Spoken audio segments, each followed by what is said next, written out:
وظهري ما ندي ظهري كسل. يا الله ابو واحد جي يعاونني. لو سمحت انزع لي الدبلغات، ظهري مكسور. والله ظهري بيوجعني اكثر منك، ما اقدرش والله بعد. مليانه والله مستر، العفو منك. وكيف ادفع لك تزوجت؟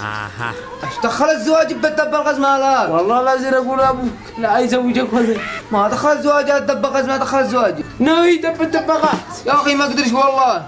قلدك الله كم ادفع لما اتزوج؟ رجال مسبع مربع.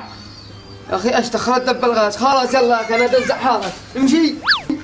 هكذا شا حق سمي